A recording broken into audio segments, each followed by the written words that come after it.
Querido irmão e querida irmã, Cristo ressuscitou, verdadeiramente ressuscitou, aleluia. E é com esta notícia feliz que a igreja nos convida a caminhar estes próximos dias do nosso viver. Então nós já estamos aí no segundo domingo da Páscoa e as leituras trazem para nós belíssimas orientações de como caminhar o tempo da Páscoa. Eu cresci ouvindo as queixas de que existe mais entusiasmo do povo em participar da Quaresma, com as suas vias sacras, da Semana Santa, com as suas procissões, principalmente a procissão da Senhora das Dores e do Senhor dos Passos, a procissão do Senhor Morto, e não existe às vezes o mesmo entusiasmo depois dos fiéis de participarem do tempo da Páscoa. Eu penso que esse quadro já vem mudando há muito tempo, ele já não é mais uma verdade absoluta. Eu já conheço muitas realidades onde as pessoas já aprenderam a fazer mais a experiência da ressurreição, a buscar uma espiritualidade eucarística, a buscar uma espiritualidade comunitária, através de grupos de reflexão, grupos de encontro, que é justamente a proposta do tempo da Páscoa. Mas a liturgia da palavra de hoje, desse domingo, segundo domingo da Páscoa, domingo da misericórdia, ela traz para nós assim uma série de orientações, a começar pelo Evangelho, que a leitura todo ano a igreja lê para nós, é esse mesmo Evangelho, é o de João, capítulo 20, versículos 19 a 31, e ele para mim tem um significado importante, porque foi o Evangelho da minha ordenação. Eu ordenei no domingo da misericórdia, lá na minha cidade de Recreio, em 2003, na época, caiu no dia 27 de abril, e era esse mesmo evangelho. Foi de onde então foi tirado o lema da minha ordenação: como o Pai me enviou, eu também vos envio. Mas esse evangelho tão bonito de João 20, ele vem nos ensinar, o primeiro ensinamento é que a vida espiritual nossa, de discípulos, ela é sempre marcada por um passar. Passar de quê?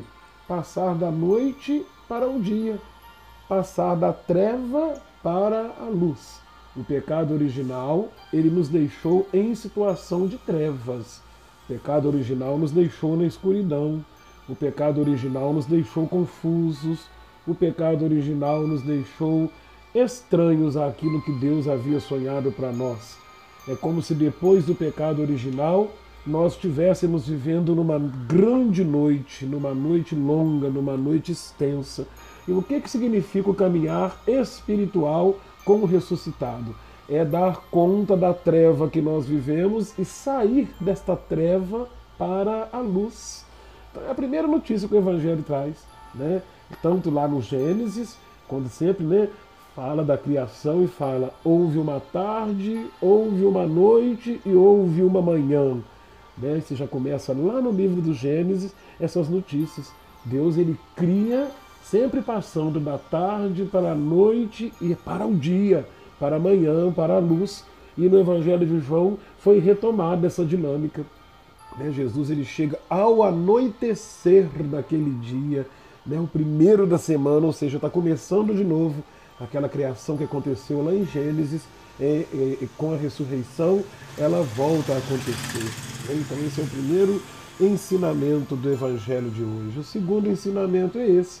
Jesus estava preso dentro do túmulo, a pedra era pesada, a pedra rolou, Jesus saiu do túmulo e os discípulos são mais lentos, são morosos, continuam presos nas estruturas que o aprisionam, que o massacram, que o deixa triste, que o deixa sofrendo. O discípulo, embora tenha caminhado com Cristo durante tantos anos, nós discípulos ainda não aprendemos a fazer o caminho da passagem. Às vezes nos acomodamos nas nossas trevas, nas nossas escuridões, ficamos tristes, amargurados, remoendo coisas do passado, carregando tantos pesos indevidos e às vezes até fazendo outras pessoas sofrerem.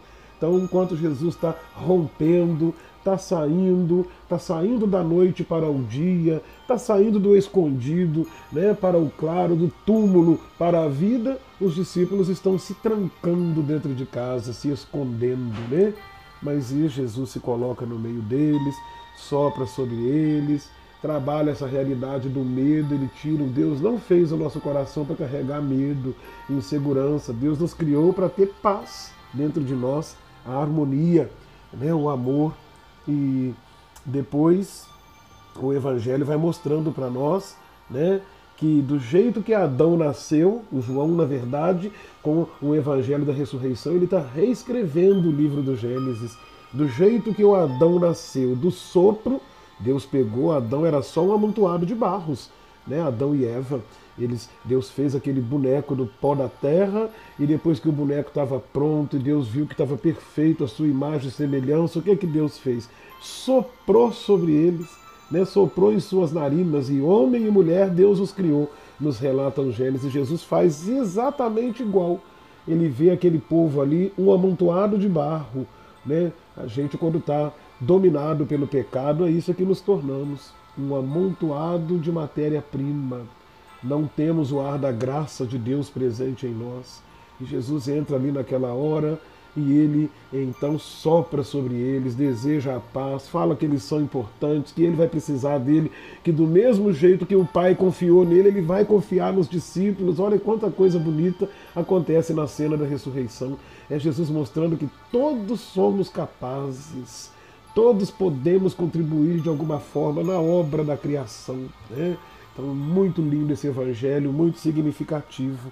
E depois de tantas catequeses que esse evangelho nos traz, ele mostra então as mãos e mostra o lado, né? Por que Jesus mostrou as mãos e o lado? Ele podia ter mostrado a cabeça, ferida pelas coroas de espinhos, ele podia ter mostrado os joelhos escalavrados, ele podia ter mostrado os pés, mas Jesus mostrou apenas as mãos e o lado.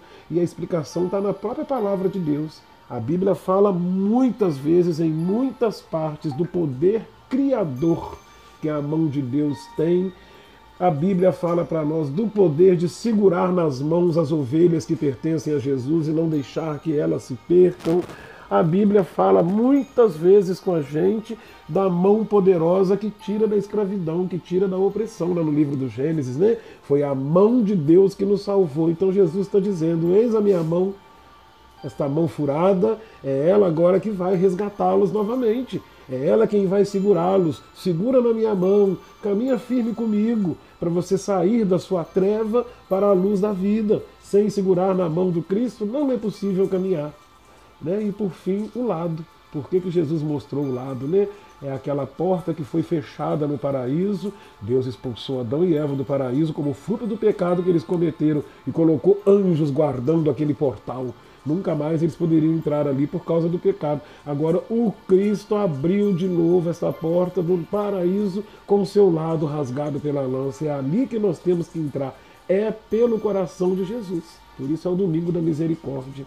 Né? E também a misericórdia porque Jesus volta 8 dias depois só por causa do Tomé. Enquanto houver um Filho de Deus que ainda não tenha compreendido, o Cristo estará voltando. Então, meu irmão e minha irmã, que nosso Senhor Jesus Cristo esteja sempre do seu lado para te defender, dentro de ti para te conservar, diante de ti para te conduzir, atrás de ti para te guardar.